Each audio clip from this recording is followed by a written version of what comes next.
Hi, folks. With Tacitus today, your pushback channel. And thank you for joining this audio, no pictures live stream. Please listen to this presentation as you would a radio broadcast as you're driving along in your car, your truck, or along in public transport. In this essay, I'd like to talk about the globalist mainstream media narrative spinners that are out hard at work, planting all sorts of nonsense and outrageous propaganda and very, very anti-white, anti-Western stories. So let's have a look at some of those. Now, these are referencing around, or if you like, built around the recent street protests. Now, the street protests for any good reason, or has the pressure been building up for quite a while? Do these people have a legitimate complaint that isn't getting listened to through the normal channels, such as through their local parliamentary representatives and so on? No, there is no reason, nothing at all. When black people riot, it's because they're oppressed and they're victims, held down by those evil fucking white Nazis.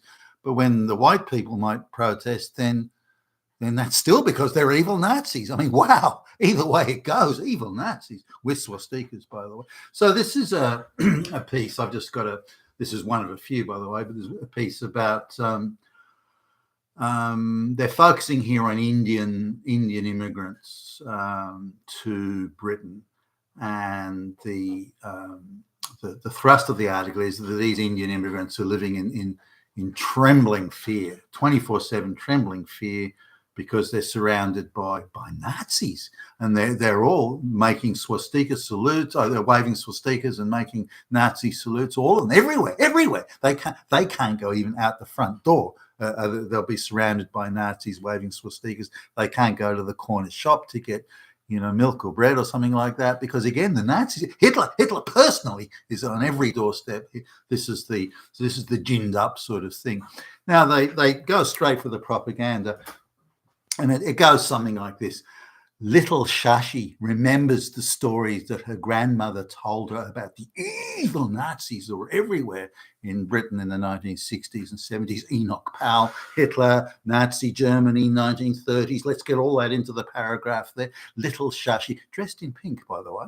Dressed in pink, she cries when her grandmother tells her it's the cry of trembling fear. Little Shashi looks out the window and sees 1 million swastikas, and she knows that Hitler is coming to get. Oh, this is scary shit. Wow, I'm scared just reading this piece. I'm looking out the window right now. I can't see any Hitlers, but must be just around the corner, just out of sight. So straight away, it's a heavy-handed piece of bullshit propaganda. And so, our family's been living in England for, generations. And we're as English as anyone else. And so why are we subject to this hatred, these Nazis with swastikas? Why is this? Why are these evil white people so evil? Why are white people just so naturally evil? We are good people. They are evil people. Why is it so? So, of course, absolute, utter propaganda nonsense from top to bottom. But this is the nonsense and the propaganda they're peddling. White people bad, double bad, triple bad. White people don't like anything, then they're quadruple bad. And on it goes. Now, let's suppose an independent journalist was, I'm just going to take a little sip of water here. Let's suppose an independent journalist was doing this story. So, so you say you're surrounded by evil white Nazis and bigots, and it's terrible. You can't do anything. You live in absolute fear, and it was like this in the 70s when you first came to England. Okay, well, all right, that's pretty bad. If it's this bad as you say, though, if it's bad, why don't you go to India? Why you can have automatic citizenship when you walk in the door. Why don't you go to India, where you'll be surrounded by people of your own culture, your own religion, your own everything? Why do you stay in such a place that is so, as you say, I mean, your words here, that is so hateful? Why do you do that? I mean, you live in an all-Indian area. There are Indians all around. You don't live near any white people. You're dressed in Indian clothes. You eat Indian food. Your house looks like an Indian bazaar. you bring your children up as Indians. As soon as they become old enough to get married, you send back to India for brides and husbands. I mean, you live a 100% Indian lifestyle. You're only here to take white people's money. Why don't you go to India if indeed this place is as racist and as evil and swastika waving as you say? Or alternatively, why don't you go and move into an area which is mostly white? Why do you live in an all Indian area? Why don't you change your cuisine? Why don't you wear different clothes? Why don't you marry, get your children to marry locally born people, even if they're Indians? Why don't you change your life? Why is it always the white people who are the evil swastika waving Nazis? What are you doing to integrate into white society? And if, again, coming back, if it's that evil, then why would you do it? Why would you stay? Now, that question is asked. The next one they go is, say, these people got kicked out of Uganda rather, by Idi Amin, who wanted to get rid of the Indians who he, in his government, believed were controlling most of the business and were horribly corrupt and favouring each other. And so he kicked them out. Now, the merits of what Idi Amin did are not, a separate conversation. But so the Indians decided they had an option. They could go to India. This is when they were kicked out of Uganda. They could go to India, or which they could just walk it. They could just get on the plane and go. That was the end of story. They'd be Indians and they could go to India, but they didn't want to do that. They decided to go to Britain, which involved some, paperwork and filling out forms. So it was a tougher gig to go to Britain, but they could do it because Uganda being part of the Commonwealth, so the British Commonwealth, so they were able to do that.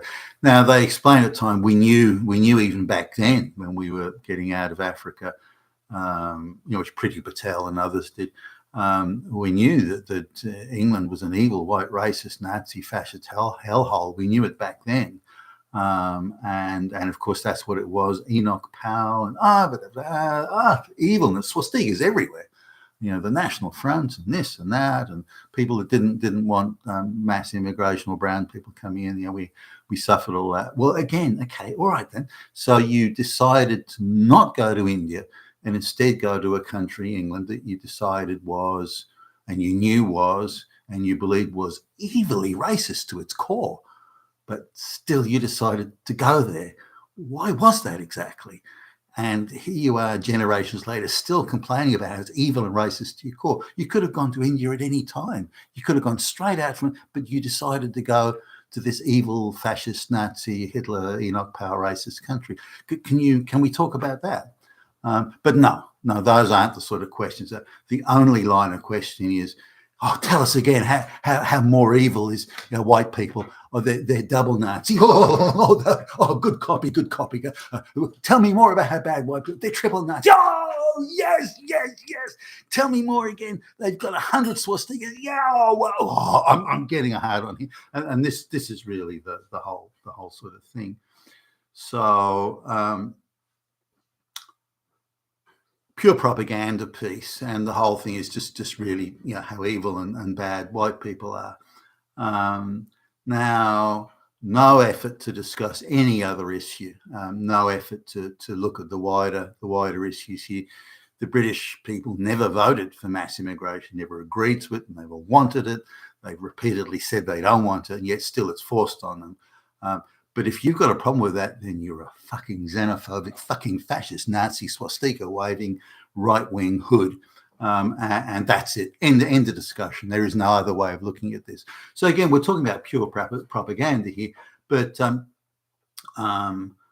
the people writing the articles, or this particular one, they're young white lesbian, and they're very much drawn into, they've done their gender studies and their sociology, their race studies, this sort of stuff. And so they're very much drawn to the only bad people in the whole world are white people, particularly Christian white men. And the only good people in the world are non-white people. And so they've got a natural default setting to how they will view any issue, no matter what the evidence, no matter what the facts. They will only go with one ideological narrative, which is what they're doing in these sort of media stories. You've been with Tacitus today, your pushback challenge. Thank you for listening.